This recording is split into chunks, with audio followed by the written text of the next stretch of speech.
When you're talking with your team about the AI, make that AI part of your team. Make your team think of that AI technology as a team member. So they have to talk to it daily. They have to be in contact with it daily. They have to treat it like a team member.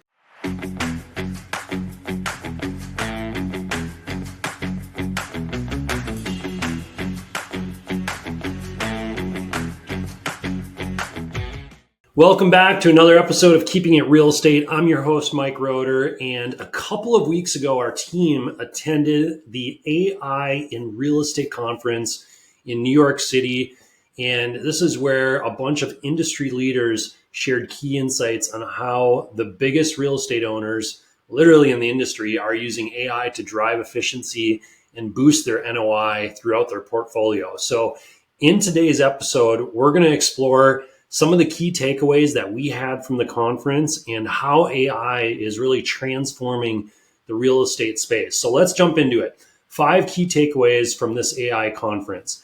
Number 1 was cybersecurity and how it needs to be the foundation as we continue to implement more and more AI technology. There is a ton of fraud out there. I'm sure all of you are well aware of that. And as you're implementing AI, whether it be with your business or in your personal life, with your calendar, regardless, you want to make sure that you have some sort of cybersecurity protection in place. So take a look at what avenues you're using, whether it be an AI or not, and make sure that you have a strong cybersecurity framework. And there are some AI tools out there that will allow you to really, get some robust cybersecurity in place. So that way you're protecting your information. If you have investors or if you have other individuals' information, in your system, you're making sure that you're protecting those individuals' information as well. So that was number 1.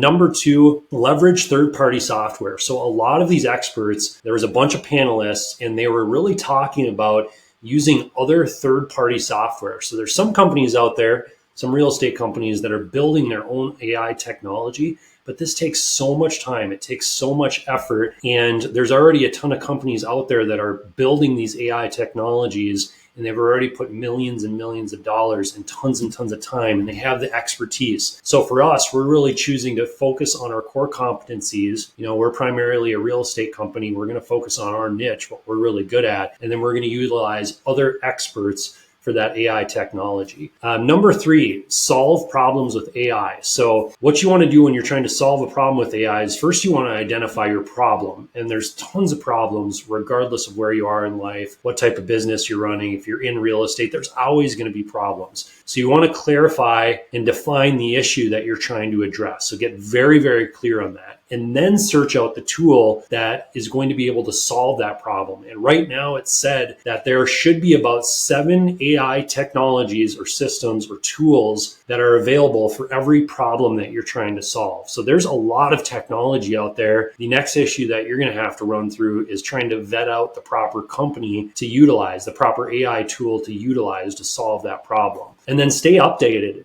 Keep an eye on emerging solutions. AI landscape is rapidly evolving. And if no tool is available right now, it's said that there's likely going to be one in the next 12 months because it's evolving so quickly. So make sure you're keeping an eye out on the general AI community. And, obviously there's going to be some even better tools coming out. So you need to adapt as we're progressing through this AI integration. Automating tasks, that's one thing that AI is phenomenal at doing, especially simple tasks. So that's something that can take a lot of workload off of your potential employees, that you have on your team. Market insights, AI is really good at diving into market trends and property performance and into data and extracting that data and providing it in a good way or an easy to read way for you to decipher. So that way you can make better informed decisions.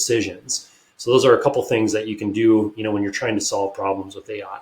Number 4 takeaway was enhancing resident or tenant experiences. This is a huge one right now. And there are so many things going on in the day-to-day operations of these multifamily properties. Obviously, if you have hundreds, if not thousands of tenants that you're dealing with. So you're dealing with work orders, you're dealing with collections, trying to collect the rent. You're dealing with community events. You're dealing with, rubbing back utilities and charging other income, new leases, lease renewals. There's just so much that's going on. So if you can implement AI, a lot of times you can enhance the tenant experience. You can provide personalized services to tenants. So one of the examples at this event was, they had some residents that had pets. I believe they had a poodle. And so they input that information into their AI technology, and the AI went out into the community and it found, different events that were happening that factored in animals or dogs. And it sent a personalized message to that resident and said, hey, I hope you're having a fantastic day. We just heard about this dog event that's going on. We think you'd really enjoy it. Just thought that would be helpful.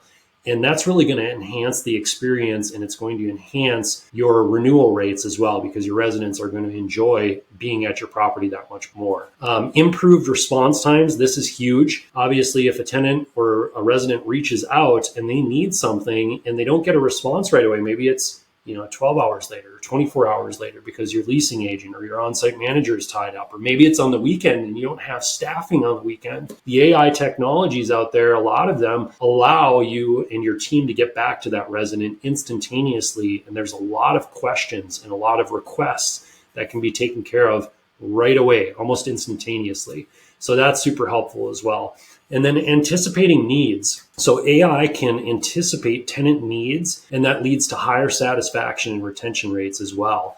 So if the lease is coming up for renewal and it's getting close, they're going to automatically reach out to that resident and see what we can do to secure that lease renewal. Or, let's say their HVAC unit hasn't been serviced for a while. That should be able to flag it in your system and notify your on-site team that needs to be taken care of. And that might alleviate a work order and really anticipate that tenant's need before it comes up. So all those things are items that can really, really help enhance the tenant experience. I wanted to share a couple tools before I go on to number 5, a couple of tools that came about during that event out in New York. So number 1, came across an AI company called Happyco. And that's a tool that you can use to automate how work orders get resolved and in what order. So this allows your team to, not be spending a ton of time going through the work orders and figuring out what needs to be done first, what needs to be done second, what needs to be done third. It places them in an order of,